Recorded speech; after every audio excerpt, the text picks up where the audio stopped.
Канада жан-жақты дамыған, кең жазықтары мен сұлу табиғаты бар, ескерткіші мен жұртшылықты таң қалдыра білген алпауыт мемлекеттердің бірі.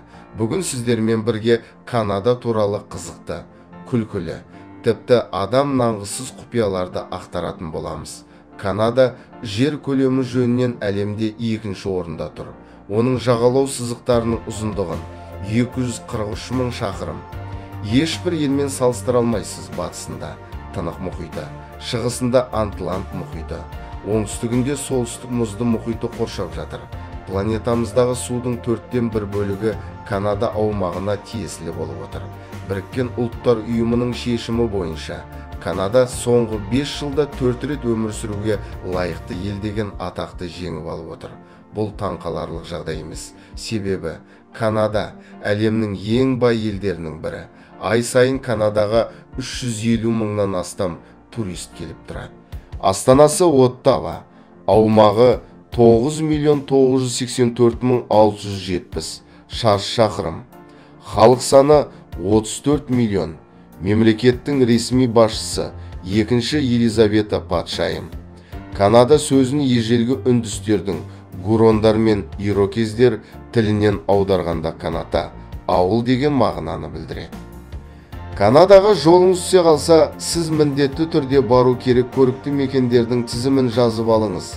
Ниагара сарқырамасы жылына 18 миллион турист келеді. Гудзонов бұғазы әлемнің ең ерекше қалаларының бірі. Торонто, Конфедерация көпірі, Сиен мұнарасы, ежелгі Астана Квебек, Құмды арал, Ивавик ұлттық саябағы, Девон аралы, ғажайып Луиз өзені, ағайлардың отаны Черчилль, Жаңа Шотландия, Фанди бұғазы. Канада туралы басқа да қызықты мәліметтер легі. Канадада халықтың орналасу тығыздығы төмен.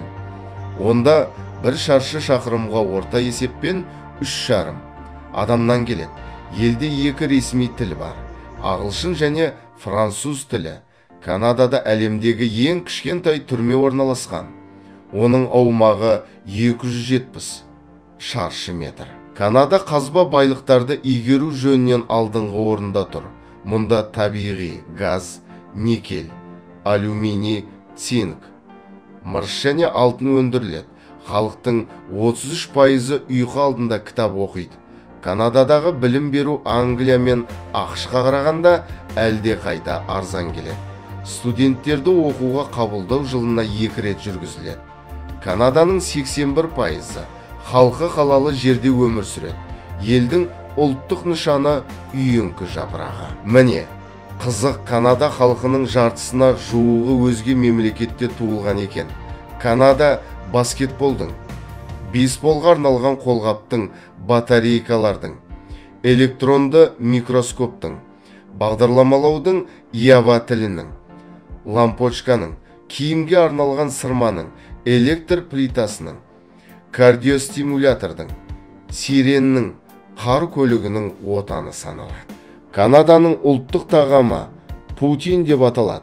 1957 жылдан бері қуырылған картоп және ірімшіктен дайындалатын тағамға деген сұраныс кеміген емес. Канадалықтар кезекте тұрғанда бір-бірін итеріп, кезексіз кіріп кету дегенді білмейді.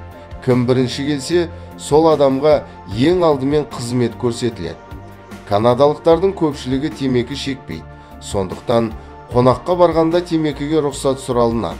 Канадада жұмысқа кешігіп келгендер жұмыстан шығарылады, немесе ауыр жазаға тартылады, және кездесуге кешігіп келгендер кешірілмейді.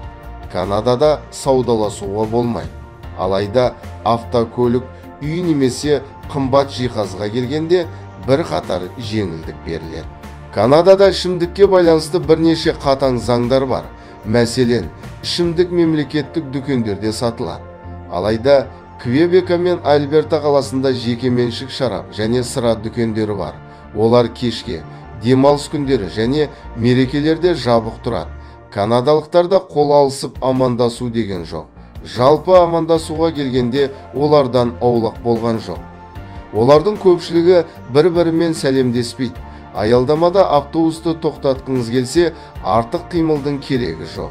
жүргізушіге қарасаңыз болды. Канадада табиғатты қорғау жұмыстары жақсы қолға алынған және елге келген қонақтардан да сол талап етіледі.